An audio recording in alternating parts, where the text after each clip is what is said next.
દર્શક મિત્રો, સુરતમાં ગેરકાયદેસર ગર્ભ પરીક્ષણ અને ભ્રૂણ હત્યાનું નેટવર્ક ફરી એકવાર ધમધમતું થયું હોવાનો એક ચોંકાવનારો ખુલાસો થયો હતો।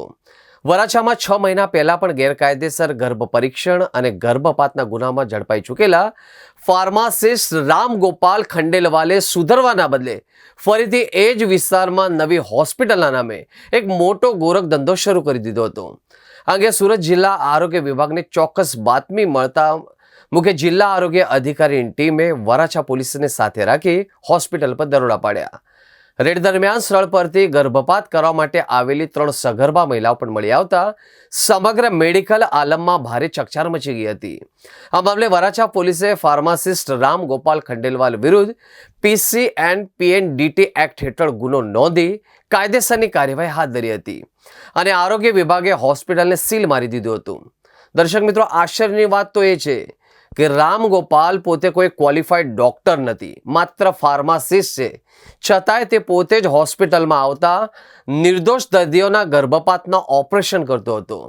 આ ગંભીર માહિતીના આધારે આરોગ્ય વિભાગની ટીમે પ્લાનિંગ કરીને હોસ્પિટલ પર રેડ કરી હતી। હાલ હોસ્પિટલને સંપૂર્ણપણે સીલ કરી દીધી છે। દરોડા દરમિયાન ભાગી છૂટેલા કથિત સંચાલક અને ફાર્માસિસ્ટ રામ ગોપાલને પકડવા માટે પોલીસે અલગ અલગ ટીમો બનાવીને ચક્રો ગતિમાન કર્યા છે। આ સાથે જ આ રેકેટમાં તેની સાથે મેડિકલ ક્ષેત્રના અન્ય કયા સફેદપોશ લોકો કે ડોક્ટરો સામેલ છે એ દિશામાં પણ પોલીસે ઊંડાણપૂર્વક તપાસ હાથ ધરી છે। મમતા હોસ્પિટલ નામ ધારણ કરી અને આ રીતનું એક દીકરીઓ મહિલાઓના અત્યાચાર વર્ષોથી જે પહેલાં પણ દૂધપીતી કરી દેતા હતા, અત્યારે માના કોખની અંદર પણ મારી નાખવાનો આ એક જઘન કૃત્ય કર્યું છે, તો એમને માફ નહીં કરી શકાય। આ પ્રમાણે જ્યારે અમે માહિતી આપી અને ડૉક્ટર ત્યાં રેડ પાડે છે, તો એ ડૉક્ટરની જવાબદાર અમારા આરોગ્ય અધિકારીની પણ જવાબદારી એટલી જ બને છે।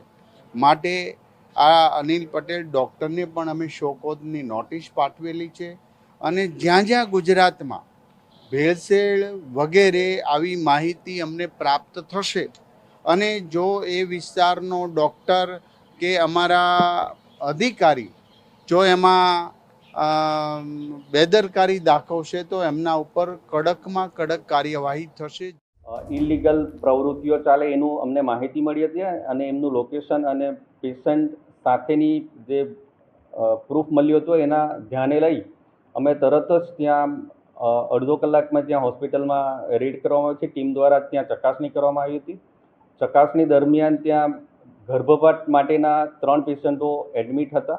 એમનું ડિટેલમાં નિવેદન લઈને જે ઇલીગલ એક્ટિવિટીઝ કરવામાં આવી હતી અને બંધ કરવામાં આવી હતી। સંચાલક અને હોસ્પિટલ વિરુદ્ધ વરાછા પોલીસ સ્ટેશનમાં એફઆઈઆર પણ દાખલ કરવામાં આવી છે અને આ જે હોસ્પિટલ છે એ પહેલાં પણ 6 નવેમ્બર 2025ના રોજ ત્યાં રંગે હાથ ઇલીગલ એક્ટિવિટી માટે પકડાઈ ગઈ હતી અને એમના અગેન્સ્ટમાં કેસ કરવામાં આવ્યો હતો। જે તે ગર્ભ પરીક્ષણ અને ગર્ભપાતનું રેકેટ પકડાયું છે, ખૂબ જ ગંભીર બાબત છે। આવા લોકોની સામે ખૂબ જ કડક રીતે કાર્યવાહી થવી જોઈએ। આ માનવવધનો ગુનો આની સામે દાખલ થવો જોઈએ અને સૌથી ગંભીર બાબત તો એ છે કે આ જ વ્યક્તિ એકવાર પકડાય છે અને પકડાયા પછી જેલવાસ ભોગવે છે અને જેલ ભોગવ્યા પછી ફરીવાર છૂટીને આ જ પ્રવૃત્તિ કરે છે।